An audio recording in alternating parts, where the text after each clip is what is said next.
नमस्कार। आज म तपाईहरुलाई एउटा यस्तो असाधारण यात्रामा लैजान चाहन्छु जहाँ हामी वर्तमानको धरातलमा उभिएर भविष्यको क्षितिज निहाल्नेछौँ। हामी एउटा यस्तो दर्पण हेर्नेछौँ जसले हामीलाई हाम्रो सम्भावित गल्तीहरू देखाउँछ र सही बाटो रोज्न प्रेरित गर्छ। आज हामी छलफल गर्दैछौँ युval नोआ हरारीको किताब नेक्ससको बारेमा। यो किताब केवल अक्षरहरूको संयोजन मात्र होइन, यो त हाम्रो सामुन्ने उभिएको भविष्यको एक जीवन्त चित्र हो। यो एउटा चेतावनी हो जसले हामीलाई निन्द्राबाट बिउजाउँछ र एउटा आह्वान हो जसले हामीलाई एउटा उज्जवल भविष्य निर्माण गर्न प्रेरित गर्छ। कल्पना गर्नुस् त एउटा यस्तो संसार जहाँ आर्टिफिशियल इन्टेलिजेन्सले तपाईको जीवनको हरेक पक्षलाई नियन्त्रण गर्छ। तपाई के खानुहुन्छ, के लगाउनुहुन्छ, कोसँग कुरा गर्नुहुन्छ, के सोच्नुहुन्छ, यहाँसम्म कि तपाई कस्तो सपना देख्नुहुन्छ भन्ने कुरा पनि एआईलाई थाहा छ। तपाईको हरेक भावना, हरेक चाहना, हरेक डर एआईको नजरमा कैद छ। तपाई एउटा विशाल डिजिटल जालोमा फस्नु भएको छ जहाँबाट भाग्ने कुनै उपाय छैन। यो कल्पना सुन्दा नै डर लाग्छ, होइन र? यस्तो लाग्छ हामी एउटा यस्तो पिजडामा कैद भएका छौँ जसको ताला एआईको हातमा छ। के हामी केवल डाटाको स्रोत बन्दैछौँ जसलाई एआईले आफ्नो स्वार्थको लागि प्रयोग गर्दैछ? के हामी आफ्नो स्वतन्त्रता, गोपनीयता र मौलिकता गुमाएर एउटा यस्तो संसारमा बाँच्दैछौँ जहाँ हामी केवल मेसिनका दास बन्नेछौँ? के हामी एउटा यस्तो भविष्यतर्फ लम्किरहेका छौँ जहाँ मानिसहरू केवल एल्गोरिदमद्वारा निर्देशित हुनेछन्? युval नोआ हरारी, जसलाई धेरैले हाम्रो समयका सबैभन्दा प्रखर विचारक मान्छन्, उनले नेक्ससमा यिनै गम्भीर प्रश्न उठाएका छन्। उनी केवल प्रश्न मात्र उठाउँदैनन्, बरु प्रविधि, राजनीति, जलवायु परिवर्तन र मानव भविष्यका बारेमा गहिरो विश्लेषण गर्छन्। उनी वर्तमानका प्रवृत्तिहरूलाई सूक्ष्म रूपमा केलाउँदै भविष्यको एउटा यथार्थपरक चित्र प्रस्तुत गर्छन् जसले हामीलाई झस्काउँछ।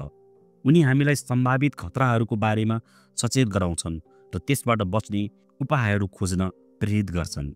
आज हामी यही किताबको बारेमा विस्तृत छलफल गर्दैछौँ। नेक्ससमा के छ? हरारीले के भन्न खोजेका छन्? उनले किन यति धेरै खतराहरू देखेका छन् र यस किताबले हामीलाई के सिकाउँछ? यो किताबले हामीलाई भविष्यको लागि कसरी तयार हुन मद्दत गर्छ र हामी कसरी एउटा राम्रो भविष्य निर्माण गर्न सक्छौँ? हामी यस किताबका मुख्य विचारहरूलाई सरल भाषामा बुझ्ने प्रयास गर्नेछौँ। तपाईहरूलाई केही यस्ता व्यवहारिक सुझावहरू दिनेछौँ जसलाई तपाईँ आफ्नो जीवनमा लागू गरेर जिम्मेवार नागरिक बन्न सक्नुहुन्छ। तर एउटा कुरा याद राख्नुहोस्, यो किताब पढ्नु वा सुन्न सजिलो छैन। यो कुनै काल्पनिक कथा होइन जसले तपाईलाई मनोरञ्जन प्रदान गर्छ। यो त एउटा बौद्धिक चुनौती हो जसले तपाईको दिमागलाई खुल्लाउँछ। यसले तपाईलाई सोच्न बाध्य बनाउँछ, तपाईको स्थापित विश्वासहरूमाथि प्रश्न उठाउँछ र तपाईलाई आफ्नो कम्फर्ट जोनबाट बाहिर निकाल्छ। यसले तपाईलाई संसारलाई एउटा नयाँ दृष्टिकोणबाट हेर्न प्रेरित गर्छ र भविष्यको बारेमा गम्भीरतापूर्वक सोच्न बाध्य बनाउँछ। के तपाईँ तयार हुनुहुन्छ भविष्यको बारेमा सोच्न? के तपाईँ तयार हुनुहुन्छ युval नोआ हरारीको नेक्सससँगै भविष्यको बाटो खोज्न? के तपाईँ आफ्नो कम्फर्ट जोनबाट बाहिर निस्किन तयार हुन्छ? के तपाईँ एउटा राम्रो भविष्य निर्माण गर्नको लागि केही गर्न तयार हुनुहुन्छ? यदि तयार हुनुहुन्छ भने यो अडियो बुक तपाईको लागि एउटा अमूल्य उपहार साबित हुनेछ। ल अब कुरा गरौँ युval नोआ हरारीको नेक्ससमा के छ। यो किताब केका बारेमा हो र हरारीले के भन्न खोजेका छन्? नेक्सस मूलतः युval नोआ हरारीका विभिन्न लेख, प्रवचन र अन्तर्वार्ताहरूको एउटा विस्तृत सङ्ग्रह हो। यसमा उनले प्रविधि, राजनीति, जलवायु परिवर्तन, मानव भविष्य, नैतिकता र चेतना जस्ता विविध विषयहरूमा आफ्नो गहिरो विचारहरू व्यक्त गरेका छन्। सेपियन, होमो डेउस र 21 lesson for the 21st century जस्ता विश्व प्रसिद्ध किताबहरू लेखेर हरारीले विश्वभर आफ्नो बौद्धिक छाप छोडिसकेका छन्। उनी केवल एक लेखक मात्र होइनन्, उनी एक इतिहासकार, दार्शनिक, भविष्यवक्ता र मानवतावादी पनि हुन्। उनलाई भविष्यको बारेमा सोच्ने र लेख्ने एक असाधारण विचारकको रूपमा लिइन्छ जसका विचारहरूले विश्वभरका नेताहरू, नीति निर्माताहरू, वैज्ञानिकहरू र आम मानिसहरूलाई गहिरो रूपमा प्रभावित गरेका छन्। नेक्ससमा हरारीले विशेष गरी दुईवटा कुरामा जोड दिएका छन्।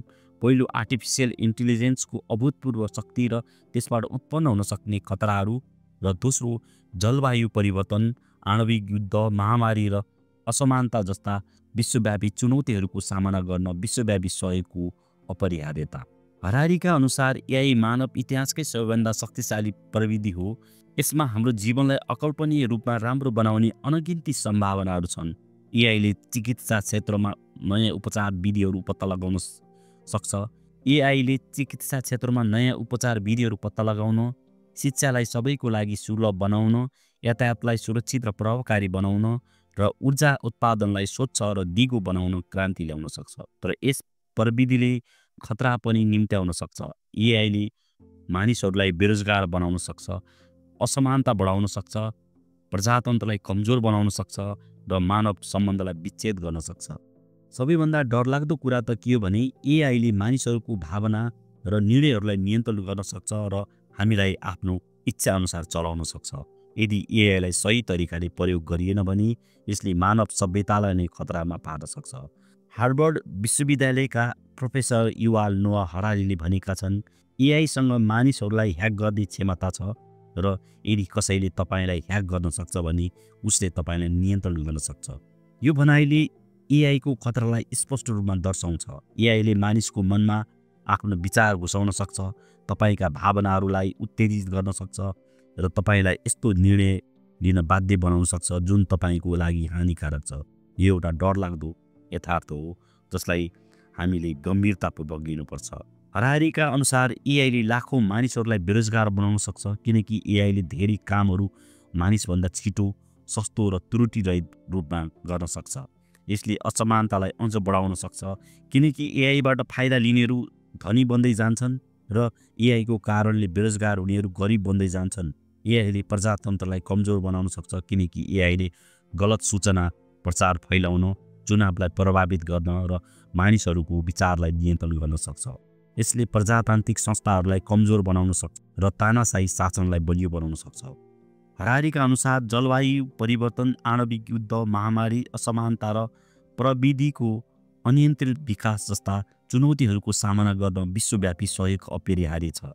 कुनै पनि देशले एक्लै यी चुनौतीहरूको सामना गर्न सक्दैन। हामीले राष्ट्रिय स्वार्थभन्दा माथि उठेर मानव जातिको साझा हितको लागि सोच्नुपर्छ। यदि हामीले विश्वव्यापी रूपमा सहकार्य गरेनौँ भने हामी यी चुनौतीहरूको सामना गर्न सक्दैनौँ र मानव सभ्यता सङ्कटमा पर्न सक्छ। कोभिड-19 महामारीको समयमा विश्वव्यापी सहयोगको अभावले गर्दा धेरै देशहरूले खोप र अन्य आवश्यक सामग्रीहरू पाउन सकेनन्।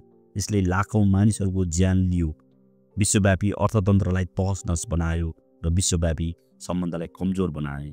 यो एउटा स्पष्ट उदाहरण हो कि विश्वव्यापी सहयोग कति महत्त्वपूर्ण छ। नेक्ससमा हरारीले केही गम्भीर प्रश्नहरू उठाएका छन्। के हामी एआईलाई नियन्त्रण गर्न सक्छौँ? के हामी विश्वव्यापी समस्याहरूको समाधान खोज्न एकजुट हुन सक्छौँ? के हामी मानव मूल्य र स्वतन्त्रताको रक्षा गर्न सक्छौँ? हामी कस्तो भविष्य निर्माण गर्न चाहन्छौँ? यी प्रश्नहरूको जवाब सजिलो छैन। यी प्रश्नहरूको जवाब खोज्नका लागि हामीले गम्भीरतापूर्वक सोच्नुपर्छ, खुला रूपमा छलफल गर्नुपर्छ र सामूहिक रूपमा सहकारी गर्नुपर्छ। तर हरारी भन्छन्, हामीले यी प्रश्नहरूको बारेमा सोच्नै पर्छ र सही निर्णय लिनै पर्छ। यदि हामीले सही निर्णय लियौँ भने हामी एउटा राम्रो भविष्य बनाउन सक्छौँ। नेक्ससमा हरारीले केही व्यवहारिक सुझावहरू पनि दिएका छन्। एआईको विकासलाई नियमन गर्नुपर्छ ताकि यसको प्रयोग मानव जातिको हितमा होस्, न कि विनाशमा। शिक्षामा लगानी गर्नुपर्छ ताकि मानिसहरूले नयाँ सिपहरू सिक्न सकुन् र परिवर्तनशील संसारमा अनुकूलन हुन सकुन्। विश्वव्यापी संस्थाहरूलाई बलियो बनाउनुपर्छ ताकि उनीहरूले जलवायु परिवर्तन, महामारी जस्ता चुनौतीहरूको सामना गर्न समन्वय गर्न सकुन्। मानव मूल्य र स्वतन्त्रताको रक्षा गर्नुपर्छ ताकि हामी एउटा यस्तो संसारमा बाँच्न सकौँ जहाँ सबै मानिसहरू समान र गरिमाका साथ बाँच्न सकुन्। र सबैभन्दा महत्त्वपूर्ण कुरा, हामीले जिम्मेवार नागरिक बन्नुपर्छ र आफ्नो समाज र भविष्यलाई आकार दिन सक्रिय रूपमा भाग लिनुपर्छ। नेक्सस एउटा निराशावादी किताब होइन, बरु एउटा यथार्थपूर्वक आह्वान हो। यसले हामीलाई भविष्यको बारेमा सोच्न प्रेरित गर्छ, एउटा राम्रो भविष्य निर्माणको लागि अहिले नै कदम चाल्न उत्प्रेरित गर्छ। हरारी भन्छन् कि हामीसँग अझै पनि समय छ, तर हामीले तत्काल कार्य गर्नुपर्छ। ल अब यी महत्त्वपूर्ण प्रश्नहरूलाई अझै गहिरो गरी केलाउँ। युval नोआ हरारीको नेक्ससले उठाएका यी प्रश्नहरू आजको हाम्रो समाजको लागि मात्र नभएर आउँदो पुस्ताको भविष्यको लागि पनि अपरिहार्य छन्। के प्रविधि सधैँ खराब हुन्छ? यो प्रश्न एक किसिमले प्रविधिको प्रयोगकर्ता हामीमाथि नै तिर्सिएको छ। प्रविधि आफैमा त एउटा औजार मात्र हो। जस्तो एउटा हतियारलाई कसैले आफ्नो रक्षाको लागि प्रयोग गर्छ भने कसैले त्यही हतियारले अर्काको ज्यान लिन्छ। त्यसैले प्रविधि राम्रो हो कि नराम्रो त्यो यसको प्रयोगकर्ताको नियत र विवेकमा भर पर्छ। यदि हामीले प्रविधिलाई मानव कल्याण, समानता, न्याय र दिगो विकासको लागि प्रयोग गर्यौँ भने यसले हाम्रो जीवनलाई अकल्पनीय रूपमा समृद्ध बनाउन सक्छ। चिकित्सा विज्ञानहरूमा नयाँ आविष्कारहरू गर्न, शिक्षालाई दुर्गम क्षेत्रसम्म पुर्याउन, कृषि उत्पादन बढाउन, जलवायु परिवर्तनको असर कम गर्न र गरिबी निवारण गर्न प्रविधिले ठुलो भूमिका खेल्न सक्छ। तर यदि हामीले प्रविधिलाई स्वार्थ, शक्ति नियन्त्रण र विनाशका लागि प्रयोग गर्यौँ भने यसले धेरै खतराहरू निम्त्याउन सक्छ र मानव सभ्यतालाई नै धराशायी बनाउन सक्छ।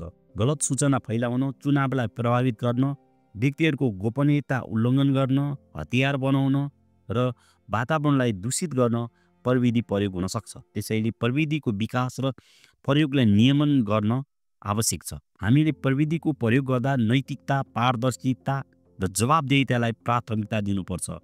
हामीले यो पनि बुझ्नुपर्छ कि प्रविधिले सबै समस्याहरूको समाधान दिँदैन। प्रविधिले सिर्जना गरेका नयाँ समस्याहरूलाई समाधान गर्न हामीले सामाजिक, राजनीतिक र आर्थिक रूपान्तरण पनि गर्नुपर्ने हुन्छ। के हामी व्यक्तिगत डेटाको गोपनीयताको रक्षा गर्न सक्छौँ? आजको डिजिटल युगमा यो एउटा निकै चुनौतीपूर्ण प्रश्न बनेको छ। हाम्रो व्यक्तिगत डेटा विभिन्न कम्पनीहरू, सरकारहरू र ह्याकरहरूको हातमा पुगिरहेको छ। हामीले सामाजिक सञ्जाल प्रयोग गर्दा, अनलाइन किनमेल गर्दा वा कुनै एप डाउनलोड गर्दा आफ्नो डेटा दिइरहेका हुन्छौँ। यो डेटाको दुरुपयोग हुन सक्ने खतरा सधैँ रहन्छ। तर हामी आफ्नो डेटाको गोपनीयताको रक्षा गर्न केही कदमहरू चाल्न सक्छौँ। बलियो पासवर्ड प्रयोग गर्ने, आफ्नो डेटाहरूलाई एन्क्रिप्ट गर्ने, गोपनीयता मैत्री एपहरू र सेवाहरू प्रयोग गर्ने, आफ्नो डिजिटल पद चिन्हलाई कम गर्ने जस्ता उपायहरू अपनाएर हामी आफ्नो डेटाहरूलाई सुरक्षित राख्न सक्छौँ। हामीले आफ्नो डेटाको गोपनीयताको बारेमा सचेत रहनुपर्छ र कम्पनीहरूलाई आफ्नो डेटा प्रयोग गर्ने तरिकाको बारेमा प्रश्न गर्नुपर्छ। सरकार र कम्पनीहरूले पनि डेटा गोपनीयताको रक्षा गर्न आवश्यक कदम चाल्नुपर्छ। कडा कानुन बनाएर, डेटा सुरक्षाको मापदण्ड लागू गरेर र प्रयोगकर्तालाई डेटामाथि नियन्त्रण दिने उपायहरू अपनाएर उनीहरूले डेटा गोपनीयताको रक्षा गर्न सक्छन्। डेटा गोपनीयता मानव अधिकार हो र यसको रक्षा गर्नु हाम्रो सामूहिक जिम्मेवारी हो। के विश्वव्यापी सरकार सम्भव छ? यो प्रश्न धेरै जटिल र विवादास्पद छ। एकातिर जलवायु परिवर्तन, आणविक हतियार, महामारी र अन्तर्राष्ट्रिय आतंकवाद जस्ता विश्वव्यापी चुनौतीहरूको सामना गर्न विश्वव्यापी सहयोग र समन्वय आवश्यक छ। यसका लागि केही मानिसहरू बलियो विश्वव्यापी संस्थाहरू र विश्वव्यापी सरकारको आवश्यकता उन्याउँछन्। अर्कोतिर धेरै मानिसहरू राष्ट्रियता, सार्वभौमिकता र सांस्कृतिक विविधताको महत्त्वमा विश्वास गर्छन्। उनीहरू विश्वव्यापी सरकारलाई लोकतन्त्र, व्यक्तिगत स्वतन्त्रता र राष्ट्रिय पहिचानको लागि खतराको रूपमा देख्छन्। उनीहरू विश्वास गर्छन् कि राष्ट्रिय सरकारहरूले नै आफ्ना नागरिकको आवश्यकताहरूलाई राम्रोसँग सम्बोधन गर्न सक्छन्। विश्वव्यापी सरकारको सम्भावना र औचित्यको बारेमा धेरै बहस र छलफल आवश्यक छ। यस विषयमा कुनै सजिलो जवाब छैन। मानव मूल्यहरू के हुन्? मानव मूल्यहरू ती आधारभूत सिद्धान्तहरू हुन् जसले हाम्रो व्यवहारलाई मार्गदर्शन गर्छन् र हाम्रो समाजलाई एकताबद्ध राख्छन्। यी मूल्यहरूले हामीलाई के सही छ, के गलत छ, के महत्त्वपूर्ण छ र के होइन भन्ने कुरा छुट्याउन मद्दत गर्छ। केही महत्त्वपूर्ण मानव मूल्यहरूमा स्वतन्त्रता, समानता, न्याय, सम्मान, करुणा, सत्यता, इमान्दारिता र जिम्मेवारीहरू पर्छन्। स्वतन्त्रताको अर्थ हो आफ्नो विचार व्यक्त गर्न, आफ्नो जीवनको मार्ग खोज्न र आफ्नो क्षमताको विकास गर्न पाउनु हो। समानताको अर्थ हो सबै मानिसहरूलाई समान व्यवहार गरिनु र कसैलाई पनि जात, लिङ्ग, धर्म वा अन्य कुनै आधारमा भेदभाव नगरिनु। न्यायको अर्थ हो सबै मानिसहरूलाई निष्पक्ष र समान अवसर दिनु र कसैलाई पनि अन्यायमा नपारिनु। सम्मानको अर्थ हो सबै मानिसहरूको मर्यादा र अधिकारको सम्मान गर्नु र कसैलाई पनि अपमान नगरिनु। करुणाको अर्थ हो अरूको दुःखमा सहानुभूति राख्नु र उनीहरूलाई मद्दत गर्न तत्पर हुनु। सत्यताको अर्थ हो सधैँ सत्य बोल्नु र झुटो नबोल्नु। इमान्दारीको अर्थ हो आफ्नो वचन पालन गर्नु र अरूलाई धोका नदिनु। जिम्मेवारीको अर्थ हो आफ्नो कार्यको परिणाम स्वीकार गर्नु र अरूको हितको लागि काम गर्नु। मानव मूल्यहरूको रक्षा गर्नु मानव सभ्यताको लागि सर्वोपरि छ। यी मूल्यहरूले हामीलाई एउटा शान्तिपूर्ण, समृद्ध र न्यायपूर्ण समाज निर्माण गर्न मद्दत गर्छन्। हामी कसरी जिम्मेवार नागरिक बन्न सक्छौँ? जिम्मेवार नागरिक बन्नुको अर्थ हो आफ्नो समाज र भविष्यको लागि सक्रिय रूपमा योगदान दिनु। यसको लागि हामी धेरै कदमहरू चाल्न सक्छौँ। पहिलो, हामीले आफ्नो अधिकार र कर्तव्यको बारेमा जानकारी राख्नुपर्छ। हामीले आफ्नो देशको संविधान र कानुनको बारेमा जान्नुपर्छ र आफ्नो अधिकारको प्रयोग गर्न, कर्तव्यको पालन गर्न तयार हुनुपर्छ। दोस्रो, हामीले राजनीतिक मुद्दाहरूमा सक्रिय रूपमा भाग लिनुपर्छ। हामीले मतदान गर्नुपर्छ, राजनीतिक बहसहरूमा भाग लिनुपर्छ र आफ्ना प्रतिनिधिहरूसँग सम्पर्कमा रहनुपर्छ। हामीले आफ्नो विचार व्यक्त गर्न, नीति निर्माणमा प्रभाव पार्न र सरकारलाई जवाबदेही बनाउन प्रयास गर्नुपर्छ। त्यसो हामीले आफ्नो समुदायमा स्वयंसेवा गर्नुपर्छ। हामीले गरिब, असहाय र पीडित मानिसहरूलाई मद्दत गर्नुपर्छ, वातावरण संरक्षण गर्नुपर्छ र शिक्षा र स्वास्थ्य सेवाको प्रवर्धन गर्नुपर्छ। हामीले आफ्नो समुदायलाई राम्रो बनाउनको लागि सक्रिय रूपमा काम गर्नुपर्छ। चौथो, हामीले अरूको अधिकारको लागि लड्नुपर्छ। हामीले जात, धर्म, लिङ्ग वा अन्य कुनै आधारमा हुने भेदभावको विरोध गर्नुपर्छ र सबै मानिसहरूलाई समान अवसर दिलाउन प्रयास गर्नुपर्छ। हामीले कमजोर र सीमान्तकृत समुदायको अधिकारको रक्षा गर्नुपर्छ। पाँचौँ, हामीले अन्यायको विरुद्धमा आवाज उठाउनुपर्छ। हामीले भ्रष्टाचार, शोषण र दमनको विरोध गर्नुपर्छ र सत्य न्यायको लागि बोल्नुपर्छ। हामीले आफ्नो विवेकको आवाज सुन्नुपर्छ र गलत कुराको समर्थन गर्नु हुँदैन। छैटौँ, हामीले आलोचनात्मक सोचको विकास गर्नुपर्छ। हामीले सूचनालाई तथ्यपरक ढङ्गले विश्लेषण गर्न सक्नुपर्छ र अफवाह, झुटो खबर र प्रचारबाट बच्नुपर्छ। सधैँ प्रश्न सोध्ने बानी बसाल्नुपर्छ र कुनै पनि कुरालाई सजिलै विश्वास गर्नु हुँदैन। सातौँ, हामीले संवाद र सहकार्यको प्रवर्धन गर्नुपर्छ। हामीले फरक विचार राख्ने मानिसहरूसँग कुरा गर्नुपर्छ र उनीहरूको दृष्टिकोण बुझ्ने प्रयास गर्नुपर्छ। हामीले साझा समस्याहरूको समाधान खोज्नको लागि सहकार्य गर्नुपर्छ। आठौँ, हामीले आफ्नो सिकाइलाई जारी राख्नुपर्छ। संसार निरन्तर परिवर्तन भइरहेको छ। हामीले नयाँ ज्ञान र सिपहरू हासिल गरेर आफूलाई अद्यावधिक राख्नुपर्छ। पढ्ने, लेख्ने, छलफल गर्ने र अनुभवबाट सिक्ने बानी बसाल्नुपर्छ। नौ, हामीले आफूलाई जवाबदेही बनाउनुपर्छ। हामीले आफ्नो कार्यको लागि जिम्मेवारी लिनुपर्छ र अरूलाई हानि पुर्याउने काम गर्नु हुँदैन। हामीले आफ्नो समुदाय र वातावरणको लागि सकारात्मक योगदान दिनुपर्छ। दसौँ, हामी आशावादी हुनुपर्छ। संसारमा धेरै समस्याहरू छन्, तर हामीले हार मान्नु हुँदैन। हामीले हाम्रो भविष्यको लागि प्रयास गर्नुपर्छ र विश्वास राख्नुपर्छ कि हामी परिवर्तन ल्याउन सक्छौँ। जिम्मेवार नागरिक बन्नु एउटा निरन्तर प्रक्रिया हो। यसको लागि लगनशीलता, धैर्यता र प्रतिबद्धता आवश्यक छ, तर यसको फल धेरै मिठो हुन्छ। जिम्मेवार नागरिक बनेर हामी आफ्नो जीवनलाई अर्थपूर्ण बनाउन सक्छौँ। अन्तमा तपाईँले युवाल नोआ हरारीको नेक्ससको बारेमा धेरै कुरा थाहा पाउनुभयो, तर अब एउटा महत्त्वपूर्ण प्रश्न छ। तपाईँ यो ज्ञानको साथ के गर्नुहुन्छ? के तपाईँ केवल दर्शक बनेर बस्नुहुन्छ वा तपाईँ एउटा सक्रिय सहभागी बन्नुहुन्छ? नेक्सस पढ्नु वा सुन्नु एउटा सुरुवात मात्र हो। यसले तपाईँलाई भविष्यको बारेमा सोच्नुमा उत्प्रेरित गर्छ, तर तपाईँले आफै पनि सोच्नुपर्छ र सही निर्णय लिनुपर्छ। तपाईँले आफ्नो जीवनमा कस्ता परिवर्तन गर्न सक्नुहुन्छ? तपाईँ कसरी जिम्मेवार नागरिक बन्न सक्नुहुन्छ? तपाईँ कसरी मानव मूल्य र स्वतन्त्रताको रक्षा गर्न सक्नुहुन्छ? तपाईँ कसरी एउटा राम्रो भविष्य निर्माण गर्न योगदान दिन सक्नुहुन्छ? यी प्रश्नहरूको जवाब तपाईँहरूसँग मात्र छ। तपाईँले आफै खोज्नुपर्छ र सही बाटो रोज्नुपर्छ। याद राख्नुहोस्, भविष्य टाढा छैन, यो आजैबाट सुरु हुन्छ।